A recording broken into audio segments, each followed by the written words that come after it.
તો ગરમીની સિઝનમાં પરસેવો વધારે થાય છે. હવે આનાથી શું થાય કે ડિહાઇડ્રેશનની સમસ્યા સતાવે છે. ડિહાઇડ્રેશનની સાથે સાથે સ્કિન પણ ડ્રાય થવાની શરૂ થઈ જાય છે. નમસ્કાર દર્શક મિત્રો, ખબર છે .com પરથી હું દ્રષ્ટિ આપ સૌનું સ્વાગત કરું છું. મિત્રો, આપણે જાણીએ છીએ કે શરીરની અંદર પાણીની પણ ખૂબ અગત્યતા રહેલી છે. જો તમે પાણી પીવામાં કસર કરશો તો ચોક્કસપણે તમને ખોટ થવાની. હવે આવામાં તમે કેટલું પાણી પી રહ્યા છો તે પણ જરૂરી છે. ખાસ કરી ઉનાળામાં જો પાણી પીવાનું તમે ઓછું કરો છો તો તમને ડિહાઇડ્રેશન જેવી સમસ્યાઓ થઈ શકે.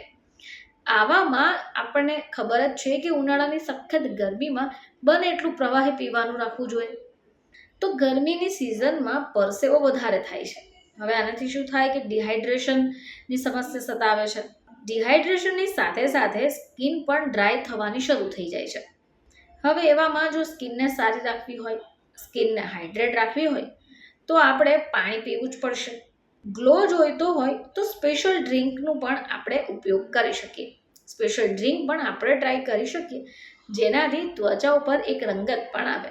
તો સ્કિન ગ્લોની વાત કરી રહ્યા છે તો આપણે જાણીએ છીએ કે નારિયેળ પાણી ખૂબ ઉપયોગી છે.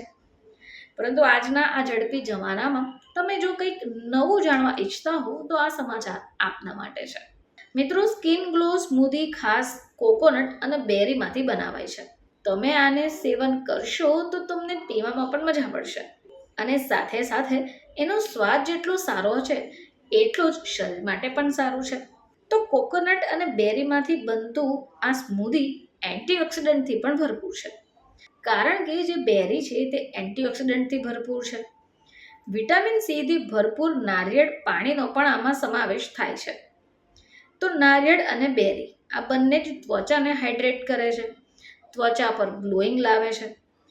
હેલ્ધી સ્મૂધી ઝડપથી તૈયાર પણ થઈ જશે અને તમારું પેટ પણ ભરેલું લાગશે, એટલે તમે ઓવર ઇટિંગ પણ નહીં કરો. તો ચાલો જાણી લઈએ કે આ સ્કિન ગ્લો સ્મૂધી કઈ રીતે બનાવી શકાય.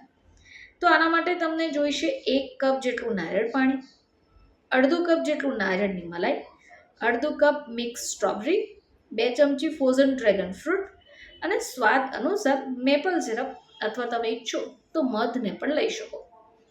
તો આના માટે તમારે શું કરવાનું છે?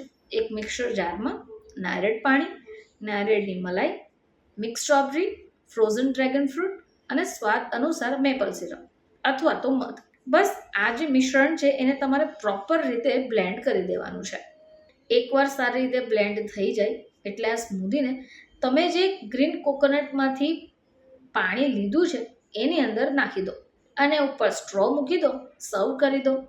આ રેસીપીને ટ્રાય કરવામાં તો સારી લાગશે જ, પરંતુ પ્રેઝન્ટેશન વાઇઝ પણ ખૂબ સુંદર લાગે છે. માની લો કે તમારી પાસે બેરી અવેલેબલ નથી તો તમે ઈચ્છો તો સિઝનલ ફ્રૂટ એટલે કે કેરી અથવા તો અન્ય કોઈ ફ્રૂટને પણ એડ કરી શકો. આ સ્મૂધી પીવાથી ચોક્કસપણે તમને ફાયદા દેખાશે.